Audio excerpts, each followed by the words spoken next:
Para poder visualizar este formato, ingresamos a la página principal de la universidad, nos validamos como administrativos. Una vez nos encontremos allí, en la parte de abajo, vamos a ubicar el icono del Sistema Integrado de Gestión, SIG, y estando allí vamos a picar en ese icono.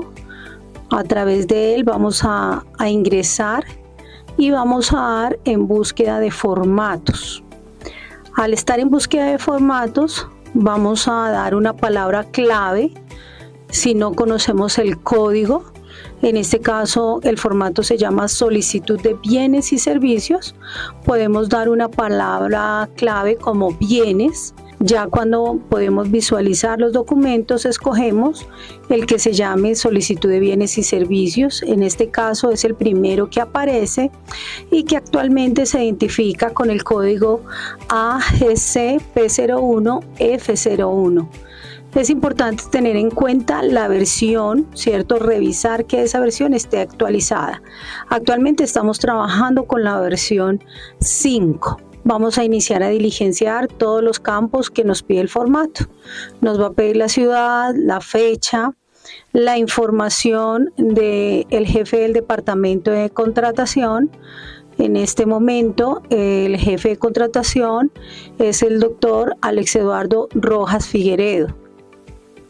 Seguidamente, en la primera línea nos va a pedir que los elementos que se van a solicitar con destino a dónde van dirigidos.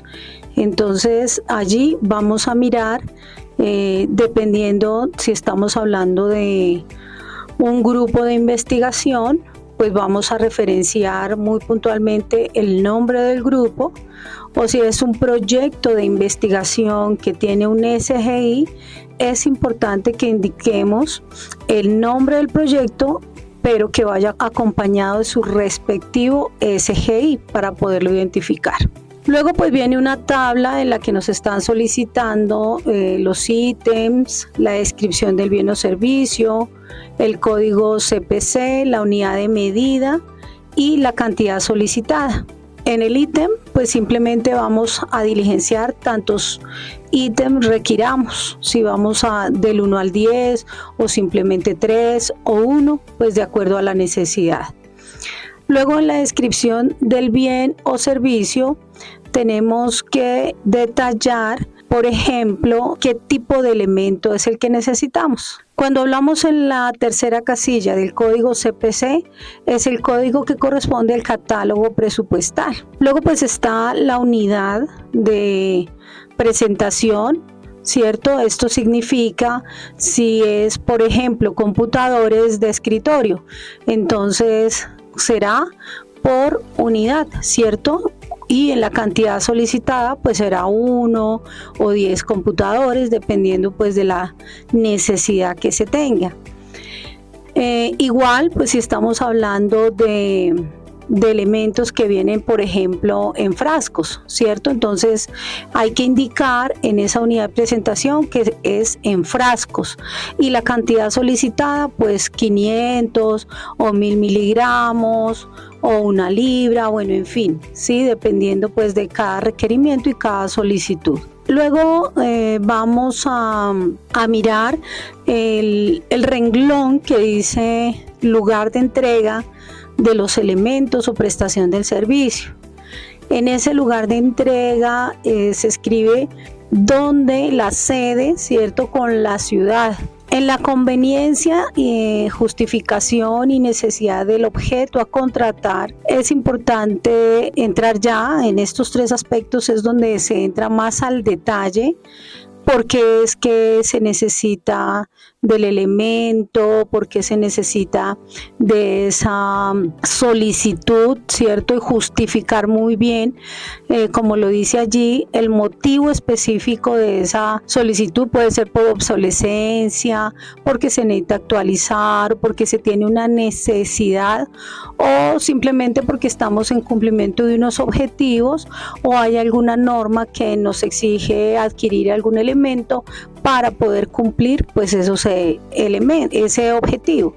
Entonces se evidencia el problema que se solucionará adquiriendo ese elemento o contratando ese servicio. Eso es muy importante, que se dé como esa claridad en qué se está solucionando para el cumplimiento del objetivo y con la compra de ese elemento. Igual pues con la necesidad del objeto a contratar, ¿no? Describir detalladamente pues qué uso y qué funcionalidad se le va a dar a ese bien, tener en cuenta pues que hay algunos elementos que necesitan un tratamiento especial, un cuidado, un mantenimiento especial. Todo esto debe contemplarse en estos 3 aspectos de conveniencia, justificación y necesidad del objeto a contratar. Luego pues pasamos a lo que tiene que ver con la información presupuestal. Cuando hablamos del código CICP, es el código del catálogo presupuestal. Aquí lo más importante es tener en cuenta que en la universidad pues tenemos varios recursos. Dentro de ellos está lo que tiene que ver con los recursos de inversión, que son los que se manejan desde la Dirección de Investigaciones. Y hay otro tipo de recursos que son recursos de funcionamiento, que son aquellos que son dados a cada una de las unidades académico-administrativas, donde hay ordenación del gasto. Y adicionalmente pues hay otros recursos que son pues los recursos propios. Digamos que grosso modo esos serían los recursos que hay que diferenciar. En caso de que sea un gasto de inversión, se debe señalar claramente el código del proyecto de inversión y la fuente de los recursos. Para el caso de la Dirección de Investigaciones, el código del proyecto en esta vigencia es el 23121, irá pues con su nombre. Y cuando hablamos de la fuente de ese recurso, qué tipo de recurso es, si corresponde a un recurso de fuente nacional que va identificado con el recurso 16, o si corresponde a un recurso de estampilla de Pro Universidad Nacional, que es un recurso 12, o si corresponde a un recurso de estampilla Pro UPTC, que es un recurso 40. Esos son los que se manejan en este formato cuando hablamos de inversión. Fuente, que es el mismo recurso, 16, 12 y 40. Entonces es importante tenerlo en cuenta para diligenciar esta primera casilla que nos pide el formato. Ahora bien, en el centro de costos, ahí también vamos a encontrar cuando diligenciemos la plantilla del POA. Entonces, por ejemplo, para las convocatorias que son internas, pues generalmente el centro de costos es la Vicerrectoría de Investigación y Extensión. La unidad de afectación presupuestal, hay una unidad única para pues el manejo y distribución de recursos de inversión. Por lo tanto, en la unidad de afectación presupuestal tendremos que tener en cuenta que es la unidad administrativa y financiera.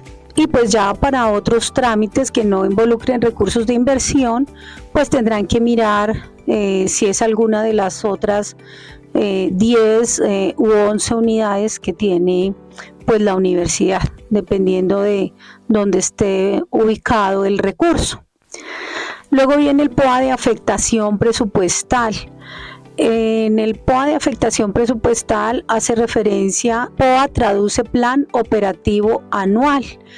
Entonces el POA nace después de que se diligencia una plantilla con los códigos de los que hemos hablado, del catálogo presupuestal, con el código del DANE de las Naciones Unidas, y ese se pasa pues a cada dependencia donde se generará un POA. En el caso de la Vicerrectoría de Investigaciones se genera allí en esa dependencia el respectivo POA, tratándose pues de proyectos de convocatorias internas.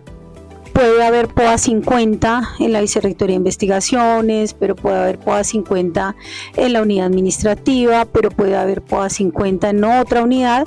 Entonces, por eso es importantísimo que sepamos diligenciar cada uno de los campos para que el recurso esté claramente definido para la persona que tiene que direccionar el gasto y pues ya materializar la compra del bien o del servicio. Luego pues ya para finalizar está en el formato las respectivas firmas. Ahí viene pues la firma del supervisor, la firma del solicitante y la firma del ordenador del gasto. En el supervisor pues estará para los proyectos de convocatorias internas el docente que esté a cargo del proyecto de investigación, pero pues como estamos hablando de manejo de recursos, es importante que si ese docente que está pasando la solicitud es un docente ocasional, pues el formato debe venir firmado por un docente de planta. Siempre que hablamos de recursos debe venir firmado por un docente de planta, pues este docente hará parte del proyecto de investigación, será pues el que también esté vinculado con ese grupo, con ese SGI en particular. Entonces firmará el docente de planta.